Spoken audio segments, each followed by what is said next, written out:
খুলনায় ফজরের নামাজ চলাকালে মসজিদে ঢুকে গুলি চালিয়েছে দুর্বৃত্তরা। এ সময় মসজিদ কমিটির সেক্রেটারি লোকমান হাকিম সহ দুজন গুলিবিদ্ধ হন। আহত অপর মুসল্লি হলেন আলম মণ্ডল। খুলনা মেট্রোপলিটন পুলিশের সহকারী কমিশনার আব্দুর রাজ্জাক জানিয়েছেন, ফজরের নামাজ আদায়ের সময় কয়েকজন দুর্বৃত্ত মসজিদে প্রবেশ করে লোকমান হাকিমকে লক্ষ্য করে গুলি ছোড়ে। এ সময় পাশে থাকা মুসল্লি আলম মণ্ডলও গুলিবিদ্ধ হন। গুলি লোকমানের মাথায় লাগে।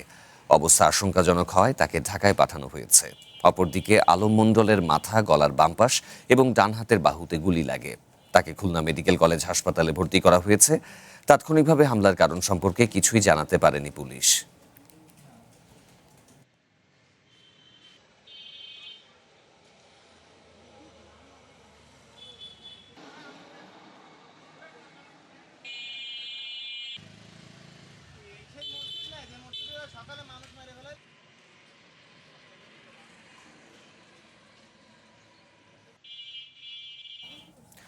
এ বিষয়ে আরো বিস্তারিত জানাতে এই মুহূর্তে খুলনায় রয়েছেন সহকর্মী সোহেল মাহমুদ। বিস্তারিত জানাবেন তিনি। সোহেল, যে হামলাটি হয়েছে এর কোনো কারণ আসলে পুলিশ খুঁজে পেয়েছে কিনা?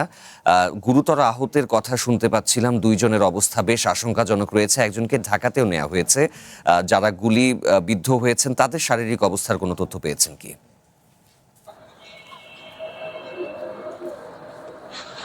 এই মুহূর্তে আমি খুলনাতে আজ ভোরে যে গুলির ঘটনাটি ঘটেছে সেই বিদ্যুৎ মসজিদের সামনে রয়েছে। এটা দৌলতপুর কাশীপুর এলাকায়, এবং এখানে যে দুজন গুলিবিদ্ধ হয়েছে তার মধ্যে যে লোকমান, ওনার অবস্থা কিছুটা আশঙ্কাজনক হওয়ার কারণে উনি ভোরে গাজী মেডিকেল কলেজ হাসপাতালে চিকিৎসাধীন ছিলেন। ওখান থেকে ওনাকে ঢাকায় নিয়ে যাওয়া হয়, এবং সর্বশেষ আমরা যে তথ্যটি পেয়েছি ওনার পরিবারের পক্ষ থেকে ঢাকাতে তার একটি অস্ত্রোপচার চলছে এই মুহূর্তে, এবং তিনি অনেকটা স্থিতিশীল অবস্থায় রয়েছেন বলে আমাদেরকে জানিয়েছেন। এছাড়া আমরা সকাল থেকে এখানে আমরা পর্যবেক্ষণে ছিলাম, এবং আমরা সকাল থেকে স্থানীয়দের সঙ্গে কথা বলে জেনেছি যে নামাজের পরে উনি সেখানে কোরআন তেলাওয়াত করছিলেন, এবং সেই অবস্থায় মসজিদে দু একজন মুসল্লি ছিলেন, বাকিরা সবাই নামাজ থেকে বেরিয়ে যান, এবং ওই সময়ে মোটর সাইকেলে দুর্বৃত্তরা এসে তার উপরে হামলা চালায়, এবং সেখানে তার সঙ্গে আরেকজন ছিলেন, তাকেও কিন্তু গুলি করেন তারা।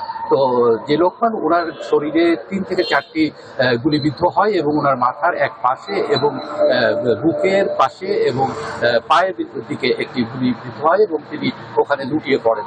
পরে স্থানীয়রা তাকে উদ্ধার করে প্রথমে গাজী মেডিকেল কলেজ হাসপাতালে যায়, সেখানে চিকিৎসাধীন অবস্থায় তাকে অবস্থার অবনতি হলে ঢাকায় নিয়ে যাওয়া হয়।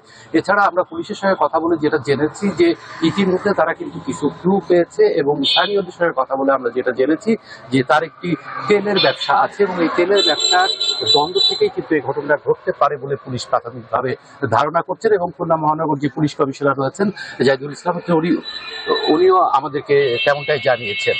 তো এই ছিল খুলনার সর্বশেষ অবস্থা।